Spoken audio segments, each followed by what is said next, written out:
मध्य प्रदेश में चुनावों के लिए बिगुल बज चुका है।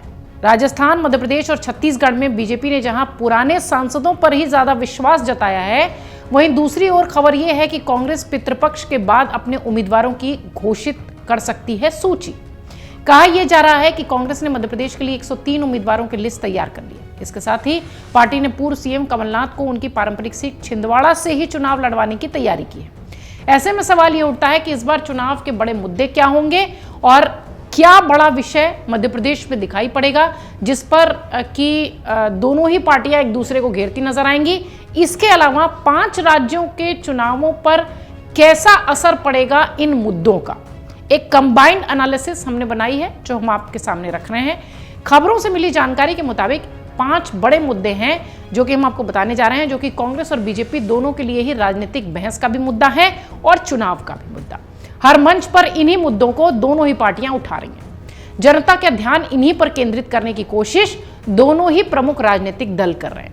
अब समझिए, ओबीसी, भ्रष्टाचार, परिवारवाद, लाडली बहन नारी सम्मान और सनातन, ये वो 5 मुद्दे हैं जिन पर कि चुनावी राज्यों में एक दूसरे पर हमले करने से लेकर एक दूसरे का हितैषी बताने तक का काम हो रहा है। सबसे पहले बात ओबीसी की करें।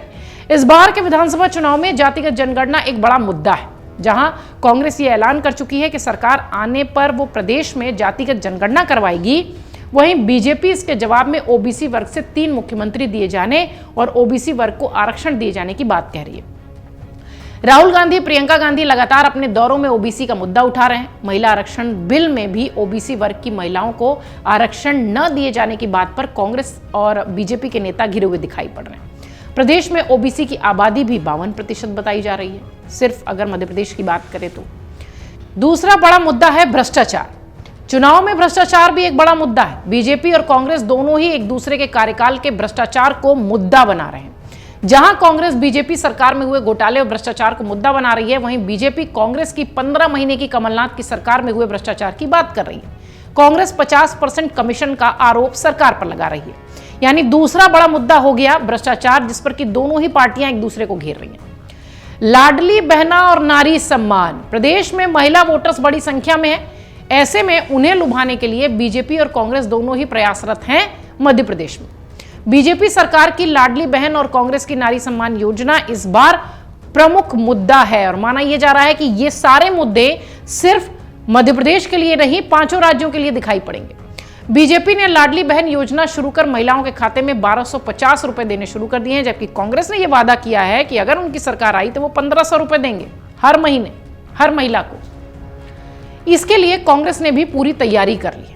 कांग्रेस ने कई सारे फॉर्म्स भी भरवा लिए हैं उन महिलाओं से जो कि इसके लिए एप्लीकेबल हैं, जिनको कि ये 1500 रुपए का जो फायदा है वो मिलेगा अगर कांग्रेस की सरकार आती है तो। तीसरा बड़ा मुद्दा है सनातन का मुद्दा। सनातन भी 2023 के चुनाव में एक प्रमुख मुद्दा होगा और खासतौर से मध्य प्रदेश, राजस्थान, ये जो हिंदी बेल्ट के इलाके हैं वहां पर। बीजेपी जहां तमिलनाडु के मंत्री उदयनिधि स्टालिन के सनातन विरोधी बयान को भुनाने का प्रयास कर रही है, वहीं कांग्रेस रामपथ गमन, महाकाल लोक और वहां की मूर्तियों का टूटना जैसे विषयों पर बीजेपी को घेर रही है। ओंकारेश्वर में स्थापित आदि शंकराचार्य की प्रतिमा को भी बीजेपी ने अपने प्रचार में शामिल किया। अब एक बड़ा मुद्दा है परिवारवाद, जिसे बीजेपी जमकर उठाती है। परिवारवाद का आरोप बीजेपी और कांग्रेस हालांकि दोनों ही पार्टियों पर लग रहा है और दोनों एक दूसरे के ऊपर लगाते हैं। विधानसभा चुनाव में परिवारवाद का मुद्दा भी प्रमुखता से गूंजेगा। बीजेपी का हमेशा से कांग्रेस पर यह आरोप रहा है कि कांग्रेस सिर्फ एक ही परिवार की पार्टी है, जबकि कांग्रेस कह रही है कि बीजेपी वंशवाद को समाप्त करने की बात जरूर करती है, लेकिन पार्टी में वंशवाद जमकर फल फूल रहा है। ये वो मुद्दे हैं जो मध्य प्रदेश में चर्चा का विषय तो होंगे ही, लेकिन इनके अलावा जो चुनावी राज्य हैं वहां पर भी दोनों ही प्रमुख पार्टियां कांग्रेस और बीजेपी इन 5 मुद्दों के साथ चुनाव में जा रही है। और बताया यह भी जा रहा है कि जब चुनाव के परिणाम आएंगे 3 दिसंबर को 5 राज्यों के, तब से मात्र 5.5-6 महीना ही लोकसभा का चुनाव रह जाएगा और इन मुद्दों को लोकसभा के चुनाव तक भी दोनों ही पार्टियां उठाने का, गर्म रखने का पूरा प्रयास करेंगी। अमर उजाला अब आपके टीवी पर भी। अपने स्मार्ट टीवी पर YouTube पर सर्च करें अमर उजाला, चैनल सब्सक्राइब करें और देखें ताजा खबरें, वो भी HD क्वालिटी में। और हाँ, बेल आइकन दबाना ना भूलें ताकि हर खबर हो आपके घर। अमर उजाला, निष्पक्ष, निर्भीक, निरंतर।